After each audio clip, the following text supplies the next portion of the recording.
हमारा if cosec A plus B equal to 1 and cosec A minus B equal to 2, यानी बोला है क्या कि cosec A plus B equal to क्या दिया हमको 1 और cosec A minus B equal to दिया है 2, और एक कंडीशन क्या दिया हमको कि जो ए प्लस बी होगा ना वो हमेशा ग्रेटर दैन 0 डिग्री और लेस देन या इक्वल टू 90 डिग्री की होना चाहिए, यानी कि ए प्लस बी का जब भी ऐड करेंगे या तो 90 डिग्री बराबर आ जाए या तो उससे छोटा आना चाहिए, and A greater than B, और ए जो हमारा होगा हमेशा क्या होगा ग्रेटर देन बी होगा। तब then find the values of, यानी दो एक्सप्रेशन दिया है जिसकी वैल्यू हमको फाइंड आउट करनी है। देखिए इन दोनों एक्सप्रेशन की वैल्यू फाइंड करने से पहले हमको क्या फाइंड करना पड़ेगा, ए और बी ना, क्योंकि ए और बी का इसमें यूज हो रहा है तो हमको ए और बी की वैल्यू फाइंड करेंगे तभी तो इसमें रख के उसकी वैल्यू निकालेंगे। तो चलिए पहले हम ए और बी निकालते हैं। तो चलिए देखते हैं कैसे ए बी निकलेगा। पहले देखिए cosec A plus B equal to, हम 1 की जगह लिख सकते हैं ना कोसेक 90 डिग्री, क्योंकि कोसेक 90 डिग्री वैल्यू क्या आती है 1 होता है, क्योंकि कोसेक 90 डिग्री वैल्यू क्या होता है 1 होता है। और sorry cosec A minus B equal to 2 दिया है, यानी हम 2 की जगह लिख सकते हैं ना कोसेक 30 डिग्री, कोसेक 30 डिग्री, क्योंकि हमारा कोसेक 30 डिग्री की वैल्यू क्या होता है 2 होता है।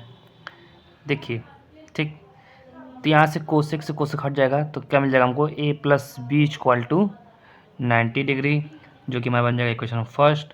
फिर ये यहाँ पे क्या कोसेक हट जाएगा तो क्या मिल जाएगा A minus B equal to 30 degree, जो बन जाएगा हमारी इक्वेशन नंबर सेकेंड। अब क्या करेंगे, दोनों इक्वेशन क्या करेंगे हम ऐड कर देंगे, तो adding equation first to second. Video थोड़ी लंबी हो सकती है क्योंकि क्वेश्चन थोड़ा बड़ा है इसलिए, लेकिन बहुत ही ईजी है, आप लोग टेंशन मत लीजिए। तो A plus A minus B equal to 90 degree plus 30 degree, तो बी से भी कट गया तो यहाँ इसके बचेगा हमारा 2a और 90 प्लस 30 यानी 120 डिग्री, यानी ए इक्वल टू आ जाएगा हमारा 120/2 यानी कि 60 डिग्री, यानी हमारा ए इक्वल टू आ गया 60 डिग्री। अभी इस ए की वैल्यू हम इक्वेशन फर्स्ट या सेकंड में पुट कर देंगे, तो हम ए की वैल्यू किसमें पुट कर रहे हैं इक्वेशन फर्स्ट में पुट कर रहे हैं, आप सेकंड में पुट कर सकते हैं, आपकी मर्जी। ठीक है, तो put the value A equal to 60 degree in equation number first. तो ए की जगह हम क्या रखेंगे 60 डिग्री रखेंगे ना, तो यानी कि 60 degree plus B equal to 90 degree, यानी बी इक्वल टू क्या जाएगा हमारा यहाँ से 90 माइनस 60 यानी कि 30 डिग्री। यानी देखिए हमको क्या मिल गया, ए इक्वल टू मिल गया हमको 60 डिग्री और बी इक्वल टू मिल गया हमको 30 डिग्री, दोनों मिल गया ना। अब चलिए हम इन दोनों एक्सप्रेशन को वैल्यू फाइंड आउट करते हैं। तो हम पहला एक्सप्रेशन क्या हमारा है उसको लिख लेते हैं। पहला एक्सप्रेशन हमारा है साइन ए कॉस बी प्लस कॉस ए साइन बी। ठीक, तो ए की वैल्यू हमारा कितना था 60 डिग्री ना, यानी sine 60 degree cos 30 degree plus cos A equal to 60 degree sine B यानी 30 डिग्री। तो साइन 60 डिग्री वैल्यू क्या आते हैं √3/2 और कॉस 30 डिग्री वैल्यू क्या आता है √3/2 प्लस कॉस 60 डिग्री वैल्यू क्या आता है 1/2 इंटू साइन 30 डिग्री वैल्यू क्या आता है 1/2। तो ऊपर का ऊपर मल्टीप्लाई नीचे का नीचे में मल्टीप्लाई होता है, आप लोग सब जानते हैं। तो ऊपर का ऊपर मल्टीप्लाई करेंगे √3 का √3 में करेंगे कितना जाएगा हमारा 3 आ जाएगा, और 2 का 2 में यानी 4 प्लस 1 का 1 में 1 फिर 2 का 2 में 4।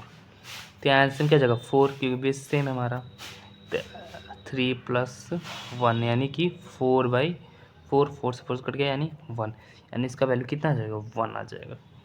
ठीक, अब अपने सेकेंड एक्सप्रेशन पे चलते हैं। वो क्या दिया हमारा 10a minus 10b upon 1 plus 10 a into 10 b।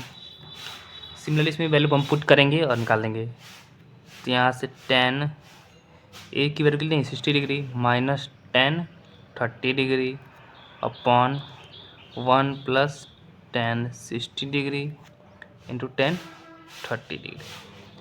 तो 10 60 डिग्री वैल्यू क्या आता है √3 होता है, और 10 30 डिग्री वैल्यू क्या आता है 1/√3 होता है, और डिवाइड यानी 1 plus 10 60 degree value √3 into 10 30 degree value 1/√3। तो यहाँ से √3 तो कट जाएगा, ठीक। और यहाँ पे इसके नीचे 1 है, तो हम यहाँ पे क्या लेंगे, इसका एलसीएम लेंगे तो क्या मिलेगा हमको, देखिए √3। चलिए पहले इसको ना हम नीचे रूट है ना, तो इसको ऊपर नीचे रेसिप्रोकल कर देते हैं, क्योंकि डिनोमिनेटर में कभी रूट नहीं होता है। तो यहाँ करेंगे 1/√3 से ऊपर नीचे मल्टीप्लाई कर देते हैं, क्योंकि कभी डिनोमिनेटर में रूट में नहीं रहता कोई भी नंबर। और नीचे क्या बचेगा हमारा 1 + 1, यहाँ से मिल जाएगा √3 माइनस √3/3 अपॉन इसके नीचे 1 है 2। अब यहाँ से हम क्या ले लेंगे, एलसीएम ले लेंगे इसका। तो एलसीएम क्या जाएगा हमारा 3 एलसीएम हो जाएगा ना, 3 एलसीएम यानी 3√3 माइनस 3, ये 2 क्या अपॉन 2, इस 2 का इसमें मल्टीप्लाई हो जाएगा ना। और यहाँ देखिए 3√3 माइनस √3 देख रहे हैं, दोनों रूट सेम है, तो यहाँ में माइनस हो सकता है ना। तो यहाँ से क्या मिल जाएगा 2√3, ये 3 में से इसके आगे 1 रहता है, तो 3 में से 1 जाएगा तो 2, और √3 उसका ऐड से लिख देते हैं लास्ट में। ये क्या जाएगा 3 × 2 = 6, यानी ये कट जाएगा, कितने बार में कटेगा 3 बार में।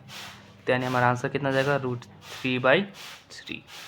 ये क्या जाएगा हमारा आंसर, यानी इसका कितना आंसर आ जाएगा हमारा √3/3।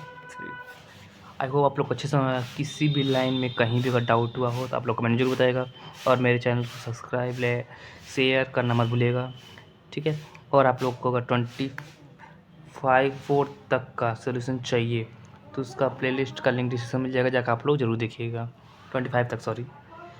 बाकी मिलते हैं आपसे कल। थैंक्स फॉर वॉचिंग, बाय, टाटा, टेक केयर।